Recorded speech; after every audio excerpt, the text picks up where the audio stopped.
প্রিয় শিক্ষার্থীবৃন্দ, আসসালামু আলাইকুম। আজ আমরা এ গ্রুপের ক্লাস 1 থেকে 5 এর বিগত বছরগুলোর গণিত অলিম্পিয়াডের প্রশ্ন নিয়ে আলোচনা করব। আসন্ন গণিত অলিম্পিয়াডের জন্য তোমরা প্রস্তুতি নিতে থাকো। আশা করি এখান থেকে কমন পাবে। গণিতের মজার মজার ভিডিও পেতে তোমরা আমার চ্যানেলটিকে সাবস্ক্রাইব করে রাখো। ছোটরা অনেকে জানতে চেয়েছে বিডিএমও প্রশ্ন কেমন হয়। তোমরা ডান পাশের ছবি থেকে দেখে নাও বিডিএমও প্রশ্ন কেমন হয়। তৃতীয় থেকে পঞ্চম শ্রেণী এখানে প্রাইমারি ক্যাটাগরির অন্তর্ভুক্ত। সময় থাকে 1 ঘন্টা 15 মিনিট। বাংলার নিচে ইংরেজিতে প্রশ্ন দেওয়া থাকে। উত্তরের ঘরে শুধু উত্তরটি লিখতে হয়। এসো সমাধানগুলো দেখে নেওয়া যাক। প্রথম প্রশ্ন, তোমার কাছে 31টি চকলেট ছিল। তুমি 15টি তোমার বন্ধুকে দিয়ে দিলে। তোমার কাছে আর কয়টি চকলেট আছে? You had 31 chocolates. You gave 15 of them to your friend. How many chocolates you have now? 31 minus 15 equal to 16t. দ্বিতীয় প্রশ্ন, 1718কে 4 দ্বারা ভাগ করলে ভাগশেষ কত হবে? What is the remainder when 1718 is divided by 4? 1718কে 4 দ্বারা ভাগ করলে ভাগশেষ 2 হবে। তৃতীয় প্রশ্ন, এবিসিডি বর্গক্ষেত্রের ক্ষেত্রফল 25 বর্গ একক হলে প্রতি বাহুর দৈর্ঘ্য কত? Area of A square is 25 square unit. What is the length of A side of the square?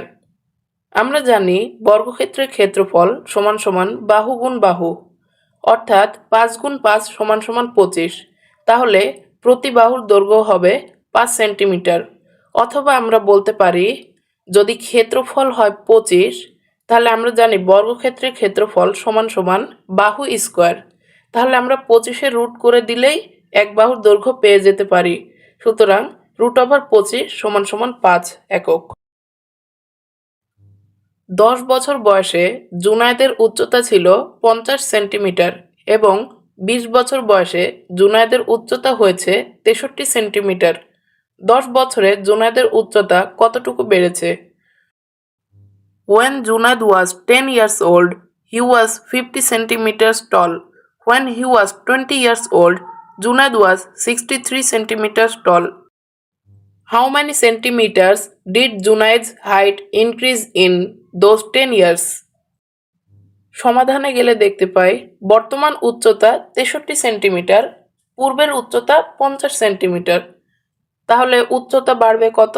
63 বিয়োগ 50 সমান সমান 13 সেন্টিমিটার। তাহলে আমাদের উত্তর 13 সেন্টিমিটার। নিচের সংখ্যাগুলোর মধ্যে যেগুলো মৌলিক সংখ্যা তাদের সমষ্টি কত? 2, 3, 6, 7, 9, 10. Find the summation of the prime numbers from the following list: 2, 3, 6, 7, 9, 10. এগুলোর মধ্যে মৌলিক সংখ্যা হলো 2, 3 এবং 7। 2, 3 এবং 7-এর সমষ্টি হচ্ছে 12। তাহলে আমাদের উত্তর 12। ববের স্মৃতিশক্তি পরীক্ষা করার জন্য অ্যালিস তাকে 1 থেকে 10 পর্যন্ত সংখ্যাগুলো কোনো একটা ক্রমে বলে, কিন্তু বলার সময় সে একটা সংখ্যা বাদ দিয়ে বলে। ববের কাজ হলো অ্যালিসকে তার বাদ দেওয়া সংখ্যাটা বলা। ববের স্মৃতিশক্তি খুব একটা ভালো না, কিন্তু সে বেশ বুদ্ধিমান। তাই সে অ্যালিসের বলা সংখ্যাগুলো যোগ করতে থাকে। যদি সবশেষে বব যোগফল হিসেবে 50 পায়, তাহলে অ্যালিসের বাদ দেওয়া সংখ্যাটা কত ছিল? To test Bob's memory, Alice tells Bob the numbers 1 through 10 in some order, but she skips one number. Bob is supposed to, in return, tell Alice the skipped number. Bob doesn't have a great memory, but he is clever. So he sums up the numbers. Alice tells him, if Bob gets a sum of 50, what is the missing number? প্রশ্নটির সমাধান আমরা দেখে নিই। 1 থেকে 10 সংখ্যাগুলো আমরা যোগ করি। 1 থেকে 10 সংখ্যাগুলো যোগ করলে আমরা পাই 55, কিন্তু ববের যোগফল হয়েছে 50। তাহলে বাদ দেওয়া সংখ্যাটি কত হবে? 55 বিয়োগ 50 সমান সমান 5। তাহলে বব 5 সংখ্যাটি বাদ দিয়েছে। দুইটি মৌলিক সংখ্যার যোগফল 25। এই দুইটি মৌলিক সংখ্যার বিয়োগফল কত? The sum of two prime numbers is 25. What is the difference of these two numbers? আচ্ছা, 1 থেকে 25 পর্যন্ত মৌলিক সংখ্যাগুলো হচ্ছে 2, 3, 5, 7, 11, 13, 17, 19, 23। এই সংখ্যাগুলোর মধ্যে শুধুমাত্র 2 আর 23 যোগ করলে 25 হয়। তাহলে সংখ্যা দুটি হলো 2 এবং 23। 2 এবং 23-এর পার্থক্য হলো 21। তাহলে আমাদের উত্তর 21। ত্রিভুজের 3 কোণের সমষ্টি 180 ডিগ্রি।